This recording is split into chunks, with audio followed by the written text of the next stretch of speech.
Apocalipse capítulo 3, a partir do versículo 14, que nos diz assim: ao anjo da igreja em Laodiceia escreve: estas coisas diz o Amém, a testemunha fiel e verdadeira, o princípio da criação de Deus. Conheço as tuas obras, que nem és frio nem quente, quem dera fosses frio ou quente. Assim, porque és morno e nem és frio nem quente, nem frio, estou a ponto de vomitar-te da minha boca. Pois dizes: estou rico abastado, e não preciso de coisa alguma. E nem sabes que tu és infeliz, sim, miserável, pobre, cego e nu.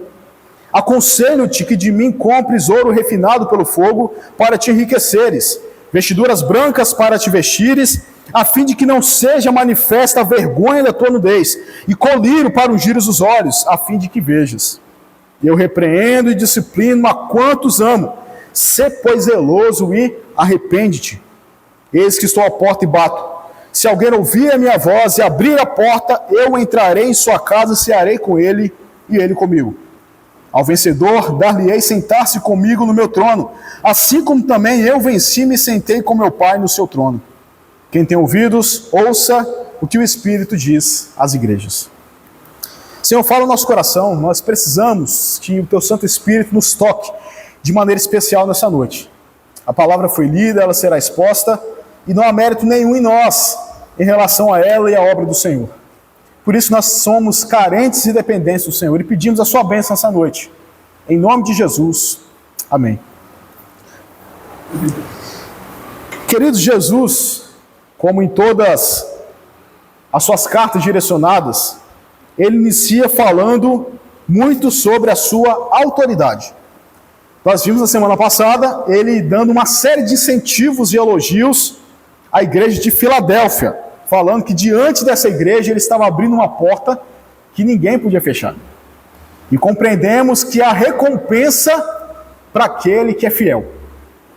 Aquele que é fiel tem essa série de recompensas que nós vimos na semana passada. Vai ser uma pessoa que vai ser coluna no santuário de Deus, vai ser uma pessoa que vai ter essa porta aberta diante de si, vai ser essa pessoa que vai ser exaltado ao final diante dos seus inimigos, e assim vai acontecer com a igreja do Senhor. Nós seremos glorificados, seremos recompensados, e aqueles que não se entregaram a Jesus serão punidos. Todo crente fiel à igreja do Senhor no final será recompensado. E nessa carta agora, nessa mensagem à igreja de Laodiceia, Jesus começa falando: estas coisas diz o Amém. O Amém é o final, assim seja, é a palavra de decreto. É aquele negócio que às vezes está numa discussão e as pessoas falam várias coisas, mas alguém comenta: nós estamos falando sobre isso, mas a palavra final é de tal pessoa ou de tal grupo de pessoas. Pois é, queridos, no que diz respeito à igreja, o assim seja, o Amém é de Jesus. Ele tem a palavra final, e fiel também. Ele é aquele que decreta o fim de todas as coisas. Ele é aquele que é o princípio da criação. E aqui nós temos que entender princípio da criação não como Jesus sendo criado, mas a ideia de princípio aqui é a ideia de fonte. Ou seja, a ideia de que Jesus é a fonte de toda a criação. E bem assim Paulo nos fala em Colossenses de que foi através de Jesus que Deus fez todas as coisas. As coisas visíveis vieram das invisíveis. Deus fez tudo pela mediação do Filho, até mesmo na criação. Então esse Cristo que dá a palavra final, é esse Cristo que é a fonte de todas as coisas, que no versículo 15 começa uma série de repreensões à igreja de Laodiceia. A igreja de Laodiceia, queridos, era uma igreja repreensível ao extremo. Uma igreja que não recebeu elogio nenhum, só críticas. Então imagina Jesus falando com a gente só dando cajadada, como diz a linguagem evangélica popular, só puxando a orelha, só dando repreensões, não dando um elogio sequer. Foi assim com a igreja de Laodiceia. Foi uma igreja repreensível ao extremo. E ele começa no versículo 15 dizendo: conheço as suas obras, ou as tuas obras, melhor dizendo, que nem és frio nem quente, quem dera fosses frio ou quente. Assim, porque és morno e nem és quente nem frio, estou a ponto de vomitar-te da minha boca. Pois dizes, estou rico e abastado e não preciso de coisa alguma, e nem sabes que tu és infeliz, sim, miserável, pobre, cego e nu. Então essa igreja está sendo repreendida por Jesus, porque era uma igreja morna e arrogante, prepotente. Jesus usa um elemento natural da cidade, porque a cidade de Laodiceia ficava numa região em que tinha águas vulcânicas que desciam das montanhas por um lado e águas que vinham das geleiras por outro lado. E essas águas se encontravam em Laodiceia, de forma que quando os viajantes passavam, só tinha água morna para beber. Eu não sei você, mas quando eu estou com sede, eu quero uma água, no mínimo, fresquinha, né?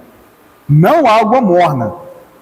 Água morna, no máximo, quando você vai tomar um chá, que você sopra para ficar morno e você conseguir engolir e não queimar a língua.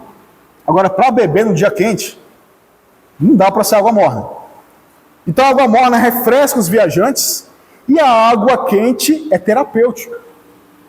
Mas a água morna não servia nem para ser elemento terapêutico, nem para refrescar os viajantes.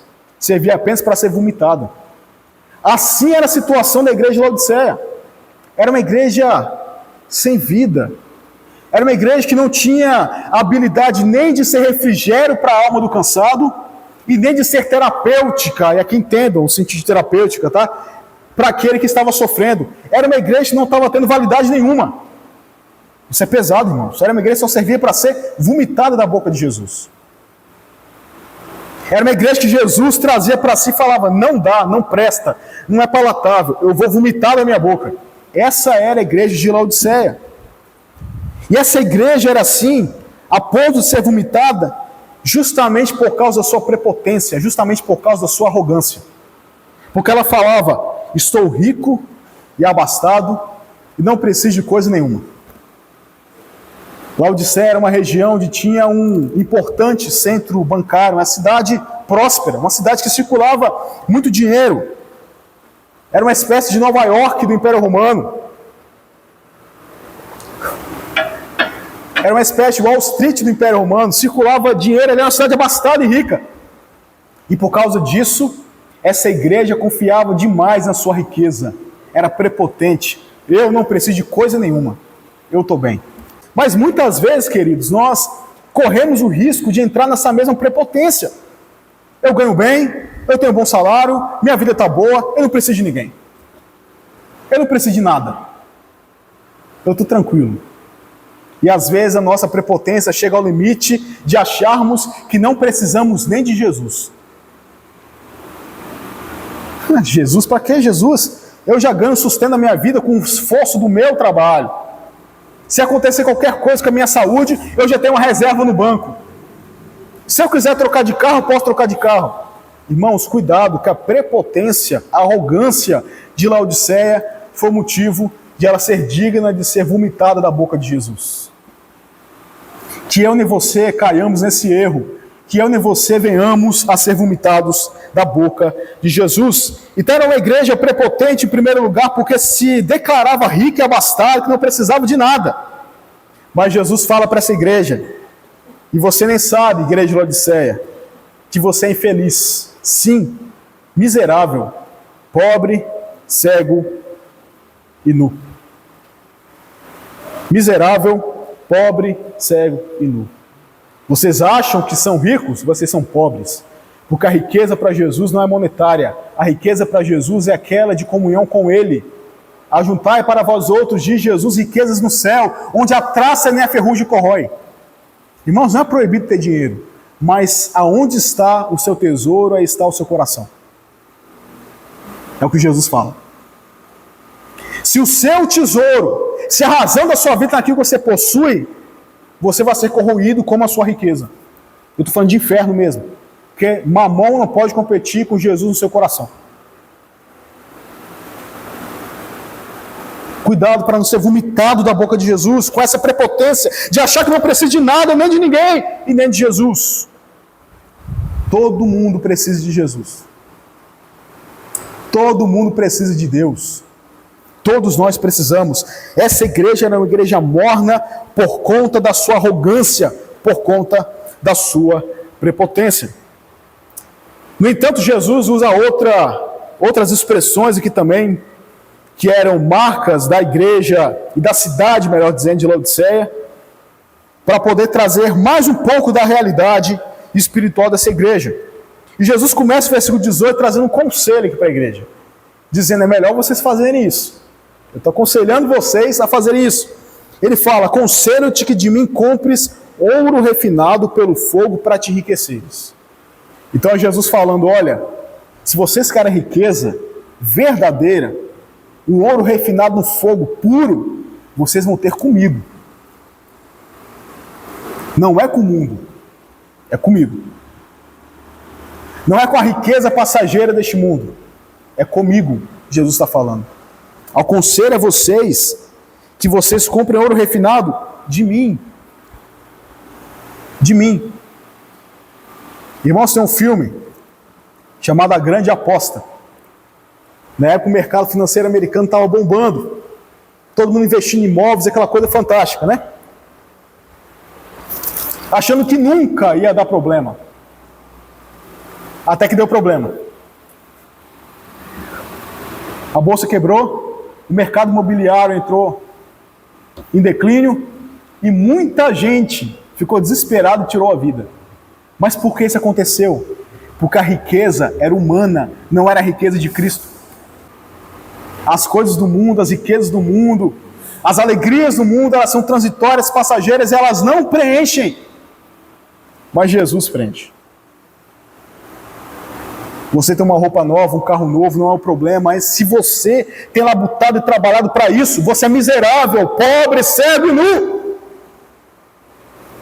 Porque isso não satisfaz a alma humana. Nós vemos homens e mulheres desesperados, acabando com a sua saúde, destruindo a família, porque eu quero mais e mais e mais e mais. Para quando chegar no final da vida, os filhos são distantes, perdeu a mulher, perdeu o marido e vai parar no asilo. Queridos, que nós não sejamos assim, que a gente busca verdadeira riqueza em Jesus, porque essa igreja, a segunda repreensão de Jesus para essa igreja, era como uma igreja nua e cega, não enxergava o que estava diante dos seus olhos. Por isso que Jesus fala, no versículo 18 ainda: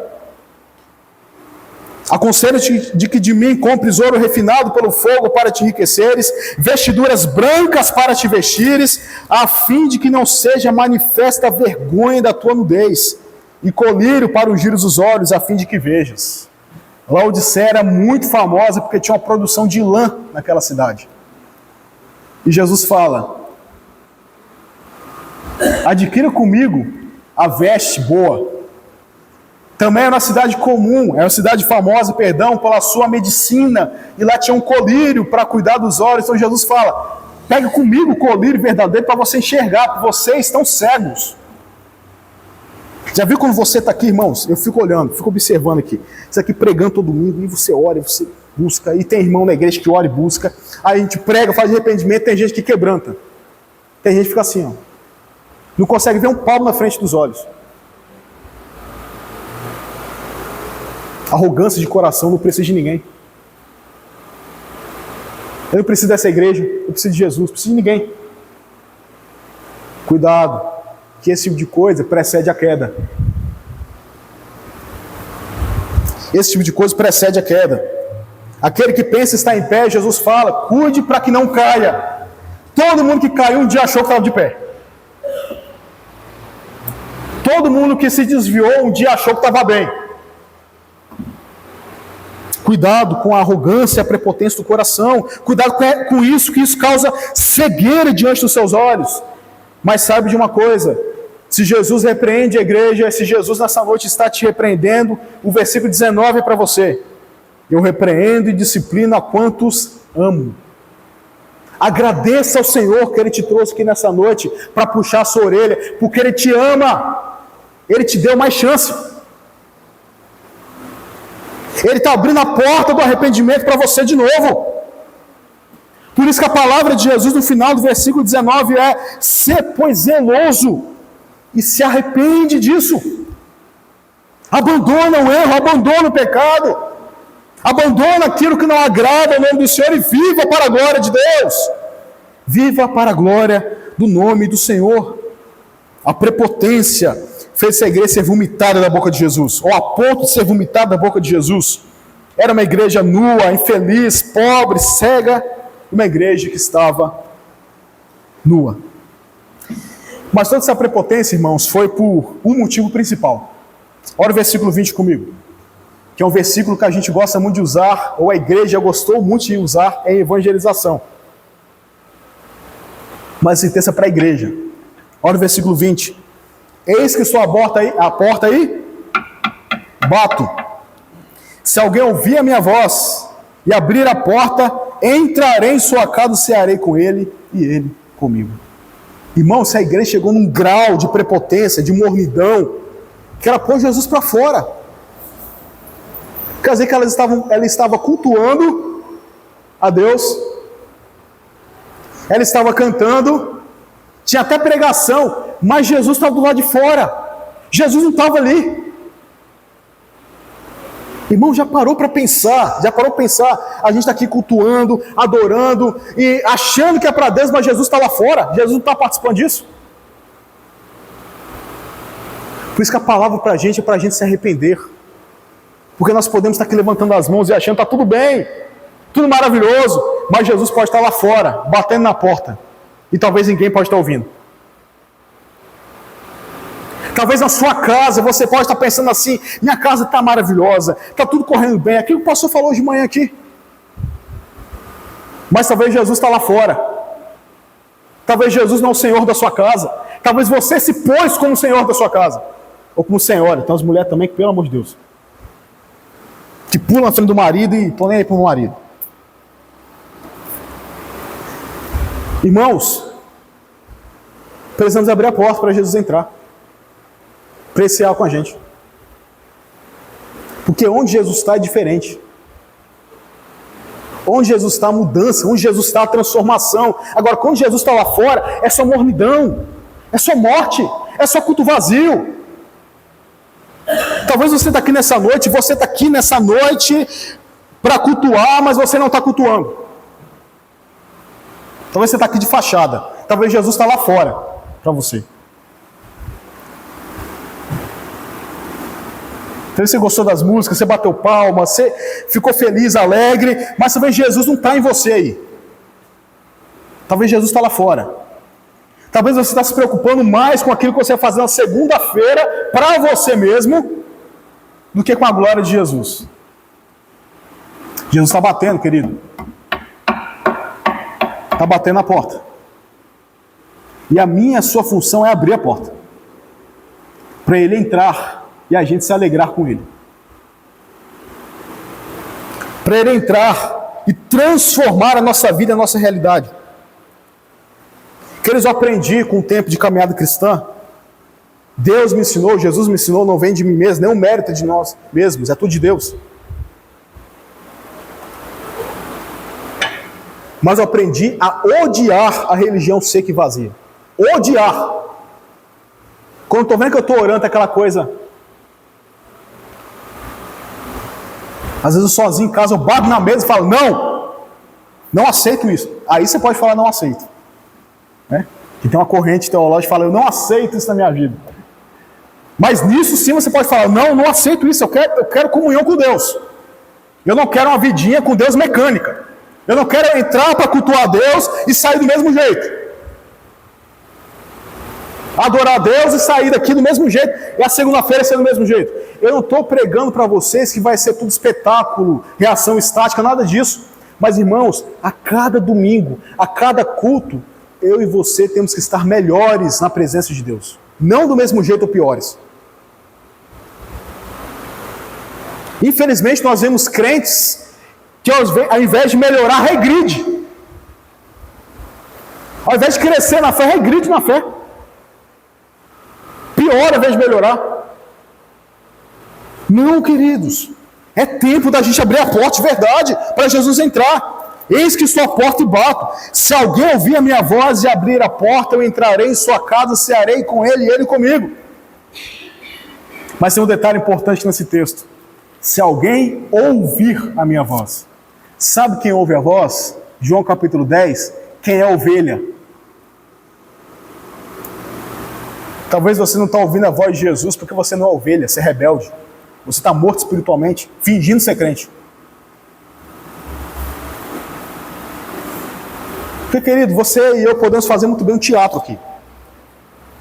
Entregar o dízimo, dar uma oferta gorda para a igreja, botar uma roupa bacana, levantar a mão e cantar, mas por dentro está morto. E é muito fácil fazer isso, tá? Se chorar, então, aí mesmo que, se na hora do louvor começar a chorar, e Senhor, aí mesmo, quem ora externamente fala é crente. Mas o coração está transformado de verdade? Essa é uma pergunta que você vai ter que responder diante de Deus. É só com Jesus que de verdade há vida e vida verdadeira.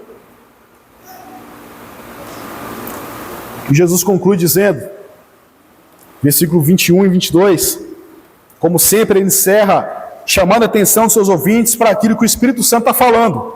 Versículo 22, quem tem ouvidos, ouça o que o Espírito diz às igrejas. Então, querido, Deus está falando. A pergunta é, você está escutando?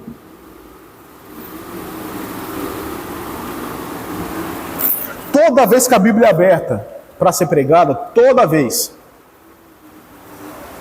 Deus fala.